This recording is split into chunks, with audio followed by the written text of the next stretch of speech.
एक ऐसी करामाती ताबूत जिसे हासिल करने वाला पूरी दुनिया फतह कर सकता है। वो ताबूत जिसे ढूंढने के लिए यहूदियों ने आज तक हजारों मकामात खोद डाले। इस ताबूत में ऐसी क्या चीज रखी है और यहूदी इसे हर हाल में क्यों ढूंढना चाहते हैं? ये ताबूत तारीख में किसके पास था और इसे कयामत से पहले कौम हासिल करेगा? ये सब हम आपको बताने वाले हैं आज इसी वीडियो में, इसलिए इस वीडियो को जरा भी मिस न करें और इसे आखिर तक जरूर देखें। जब से दुनिया बनी है तब से लेकर आज तक मुसलमान, यहूदी और ईसाई एक दूसरे से मुखालिफ रहे हैं, लेकिन एक जगह जिस पर ये तीनों धर्म मुत्तफिक हैं वो है ताबूत सकीना। ये एक करामाती और करिश्माई ताबूत है जो मोमिनों के दिल में सुकून और करार के गर्ज से नाजिल हुआ था और आदम अलैहिस्सलाम से कई अंबिया की मिरास रही, जिसकी वजह से इसकी अजमत और पवित्रता बहुत ज्यादा है। इस संदूक को ताबूत सकीना इसलिए कहा गया है क्योंकि इस ताबूत के जरिए लोगों के दिलों में तसल्ली, इत्मीनान और सुकून हासिल होता था, इसलिए इस संदूक का नाम ताबूत सकीना है। रिवायतों के मुताबिक ये संदूक हजरत आदम अलैहिस्सलाम पर नाजिल हुआ था जो शमशाद की लकड़ी से बना हुआ था। इसे आदम अलैहिस्सलाम अपने साथ जन्नत से दुनिया में लेकर आए थे और आपकी वफात तक ये संदूक आपके पास ही था। जब आपकी वफात का वक्त आया तो आपने इसे अपने जानिसार बेटे हजरत शीश अलैहिस्सलाम को दे दिया। इस तरह ये ताबूत बनी शीश में आ गया और धीरे धीरे याकूब अलैहिस्सलाम तक पहुंच गया। फिर ये ताबूत बनी इजराइल की मलकियत हो गया और हजरत मूसा अलैहिस्सलाम के पास आ गया। अपनी कौम को फिरौन से निजात दिलाने के बाद हजरत मूसा अलैहिस्सलाम ने अपनी कौम के लिए एक इबादतगाह बनाया। इस इबादतगाह में एक छोटी सी जगह बनाई गई जहाँ मूसा अलैहिस्सलाम ने ताबूत सकीना को रख दिया। इसके बाद इस जगह हजरत दाऊद अलैहिस्सलाम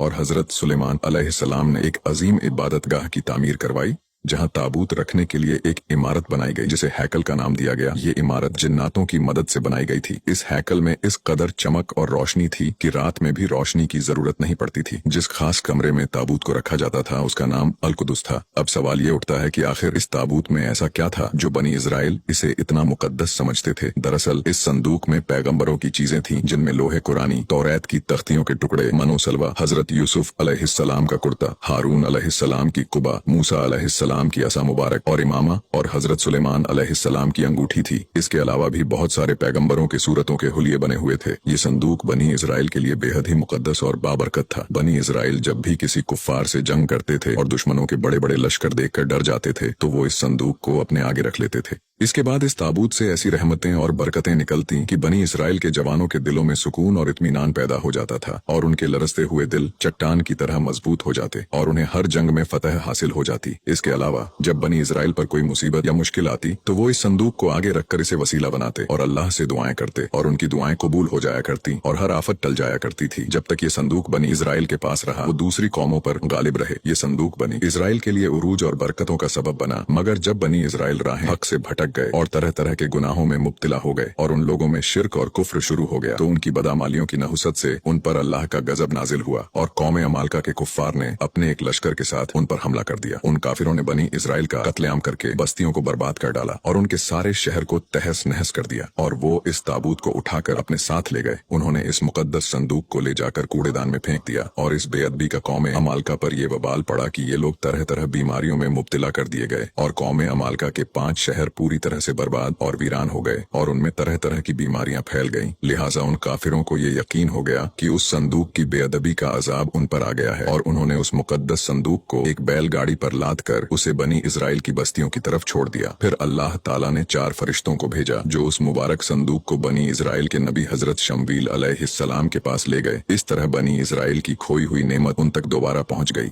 जैसे ही ये मुकद्दस संदूक बनी इजराइल में दोबारा वापस आई तो उनकी खोई हुई वकार फिर से लौट आई। लेकिन ये कौम इतनी सरकश और नाफरमान थी कि वो हर जमाने में किसी न किसी बुराई में मुब्तला हो जाती थी। जब इस कौम में फिर से कुफ्र और शिर्क आम हुआ तो अल्लाह की तरफ से बादशाह बख्त नसर उन पर कहर बनकर नाजिल हुआ। बादशाह बख्त नसर ने यरूशलेम शहर पर हमला कर दिया और इस शहर को पूरी तरह से बर्बाद कर दिया। शहर को आग लगा दी और इस कौम के 5 से 6 लाख लोगों का कत्लेआम कर दिया। इस तबाही में मुकद्दस संदूक ताबूत सकीना कहीं गायब हो गया और आज तक इसका कोई नामो निशान नहीं मिला। यहूदी लोग आज भी इस मुकद्दस संदूक को बड़ी ही बेसब्री से तलाश कर रहे हैं ताकि इस संदूक की मदद से वो अपना खोया हुआ वकार फिर से वापस हासिल कर सके जो उन्हें पहले अता किया गया था। ताबूत सकीना आज कहाँ है, इसको लेकर अलग अलग राय मिलती है और अलग अलग कयास लगाए जाते हैं। कुछ कहते हैं कि बख्त नसर के हमले के बाद उस मुकद्दस ताबूत को अफ्रीका ले जाया गया था और वहाँ थुपिया के चर्च में उसे रख दिया गया था जहाँ वो आज भी मौजूद है। वही कुछ लोगों ने लिखा कि जापान की पहाड़ियों में एक बादशाह ने इसे दफन करवा दिया था। एक थ्योरी के मुताबिक इस वक्त ये संदूक हजरत सुलेमान अलैहिस्सलाम के महल में कहीं दफन है जो फलस्तीन में आज भी गुम है। है जिसकी तलाश यहूदी काफी अरसे से कर रहे हैं। इस महल की बुनियादों को आज भी ढूंढने की कोशिश जारी है, जिसे हैकले सुलेमानी कहते हैं। वही कई मुस्लिम उलमाओं का मानना है कि ये संदूक इमाम मेहदी अलैहिस्सलाम को वर्षे में मिल गया, जिसे आप कयामत से पहले अपने साथ लेकर जाहिर होंगे और इस ताबूत के जरिए यहूदियों पर फतह हासिल करेंगे। बहरहाल ये नजरियात सिर्फ कयास पर आधारित है। असल में ये संदूक कहाँ है, इसका इल्म सिर्फ अल्लाह रब्बुल इज्जत को है। लेकिन ये बात भी हकमी है कि जिस दिन भी ये संदूक दुनिया पर जाहिर होगी, उस दिन शायद कौमों की तारीख बदल जाएगी और जिस कौम के हाथों ये ताबूत आएगी वो तमाम कौमों पर गालिब होगी।